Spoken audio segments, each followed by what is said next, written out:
Hi friends, please subscribe to Amravati Media and press the bell icon for more latest updates.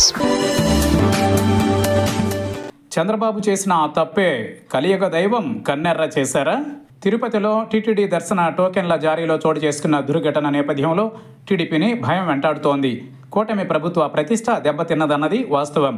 రాజకీయంగా తమ ప్రత్యర్థి YS Jaganmohan Reddy రాజకీయంగా బలహీనపడ్డాడని TDP సంబరపడింది. కానీ ప్రకృతి లేదా దైవం అత్యంత శక్తివంతమైందని టీడీపీ పెద్దలు విస్మరించారు. ఇప్పుడు ఇదే చర్చ టీడీపీలో అంతర్గతంగా సాగుతోంది. తిరుమల లడ్డూ ప్రసాదంలో జంతువుల కొవ్వు కలిపారని ముఖ్యమంత్రి చంద్రబాబు నాయుడు తీవ్ర ఆరోపణలు చేయడం, అది నిజమనేందుకు ఆధారాలు ఏవి అని సర్వోన్నత న్యాయస్థానం ప్రశ్నించడం ప్రస్తుతం తెరపైకొచ్చాయి. ఇదే సందర్భంలో డిప్యూటీ సీఎం పవన్ కళ్యాణ్ ప్రాయశ్చిత్త దీక్ష చేపట్టడం గమనార్హం. రాజకీయ ప్రత్యర్థి అయిన వైఎస్ జగన్ను మతం అనే సున్నిత అంశాన్ని అడ్డం పెట్టుకుని శాశ్వతంగా దెబ్బతీయడానికి కలియుగ దైవం శ్రీ వెంకటేశ్వర స్వామిని అడ్డం పెట్టుకున్నాడనే విమర్శలు అప్పట్లో వెల్లువెత్తాయి.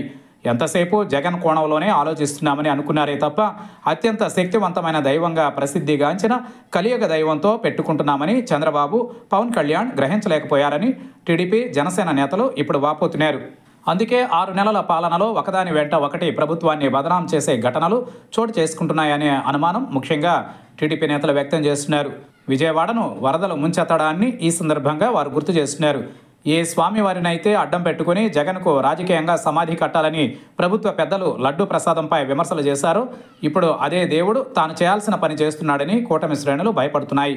కలియుగ దైవమైన శ్రీవారి లడ్డూ ప్రసాదం విషయంలో చంద్రబాబు నాయుడు చేయకూడని తప్పు చేశాడని టీడీపీ శ్రేణులు అంతర్మథనంతో పాటు భయపడుతున్నాయి. శ్రీవారి లడ్డూ ప్రసాదంపై చంద్రబాబు కామెంట్స్ తరువాత స్వామివారు ఏదో ఒక శిక్ష వేస్తారనే భయం టీడీపీ నేతలు, కార్యకర్తల మనస్సుల్ని వెంటాడుతూనే ఉంది.